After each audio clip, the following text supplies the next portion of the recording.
Welcome to Weekly Digest, where we highlight the works of ministers of government as they push the administration's development agenda.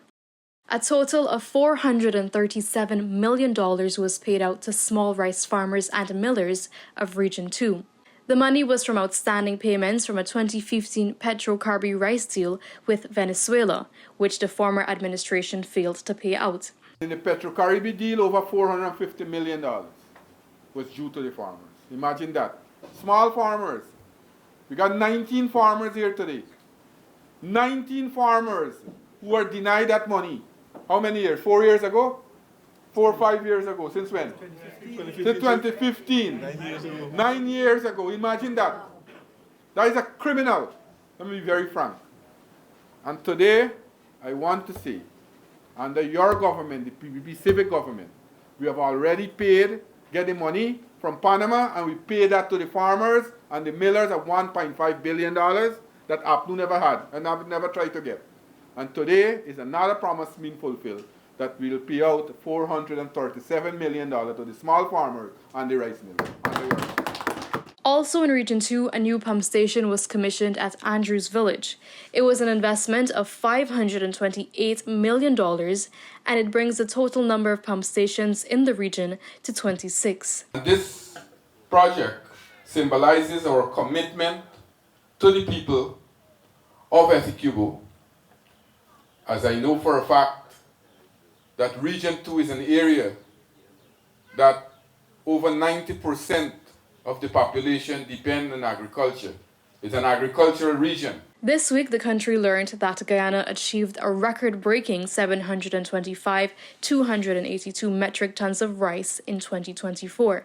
This has seen the country surpassing its 700,000 rice target. With an average national yield of 6.6 tons per hectare, the highest ever recorded in the country's history. We have increased yield from 5.7 tons in 2020 to 6.6 tons per hectare in 2024. For the last 4 years, we have seen an incremental increase in rice production. In 2021, we produced a total of 559,789 tons.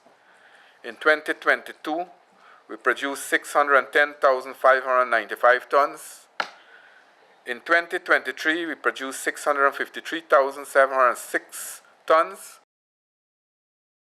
The government will be expanding free medical screening to secondary school pupils in 2025 as part of the Comprehensive Child and Young Health Program.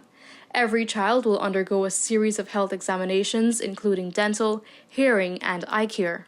For this year, we have been able to screen 17,311 nursery school children. We are checking their eyes, their ears, their mouth, and do a general checkup for them.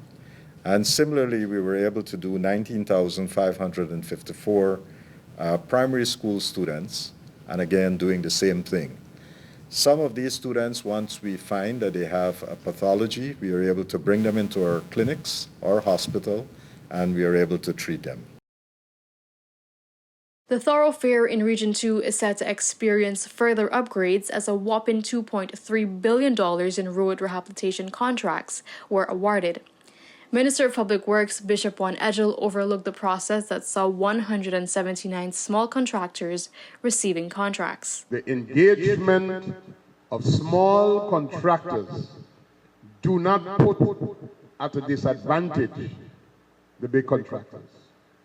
But what it certainly means is that everybody, at all different levels of the scale, whether you're small, medium, or large scale, can be engaged. The local government and regional development ministry has accounted for 32% of the 50,000 jobs that was promised by the government in its 5-year term. When the Pathway program was commenced, and when it was conceptualized, it was for several reasons. One is that we were ensuring that we met our manifesto promise of job creation. So those persons who are employed under the Pathway program are persons who were previously unemployed. And we wanted to ensure that at most households we would be able to have another person in that household be employed and therefore earn an income to contribute to that household. Since 2020, approximately $12.5 billion was expended for the completion of over 1,865 houses. This update was provided during the Ministry of Housing and Water's year-end press conference. These completed houses spanned a range of categories, including low, moderate, and middle income. We'll understand, too, that we are not leaving anyone behind. Every segment of our population has an opportunity for equal access for home ownership. The government is also well on track to surpassing its 50,000 house lot allocation target in 2025. A total of 10,791 lots were distributed in 2024 alone, exceeding the government's target for that year. Very often we speak about women empowerment, gender equality. Our analysis of the allocations that were done will show that 46% of those allocations were done to females. Let me repeat, 46% of the allocations were to females. And I'm not talking about joint applicants. The joint applicants is actually 26%. And so obviously by subtraction, their male allocations was 28%. In the water sector, thousands of Guyanese living in the hinterland have received first-time access to potable water. In the hinterland, more than 15,000 persons are receiving water for the first time. In 2024, some 2,800 residents benefited for the first time from first-time access to potable water supply under the Unserved Areas Program. It is targeted for 100% access to water by the end of 2025 in all hinterland regions. Therefore, no segment of the population will be left without access and supply. The Housing Ministry also expected to change the lives of 987 families as the government aims to regularize their house lots. Contrary to what has been peddled, our regularization program has a criteria, and that does not take into consideration how persons look or persons' political affiliation. That takes into consideration, one, our love for the people of Guyana and the citizens of Guyana. Providing more opportunities for easier home construction has always been key on the development agenda for the government of Guyana. This is a testimony of almost 1,500 Guyanese who have been supported by the Steel and Cement Subsidy Program.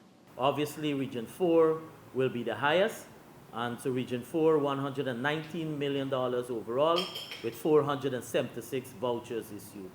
In the year of 2024, we've invested on this program $129 million to issue 516 vouchers on this program. This has brought us to the end of this edition of Weekly Digest. For these and other government-related information, do log on to our website at dpi.gov.gy and our social media platforms as well. Goodbye.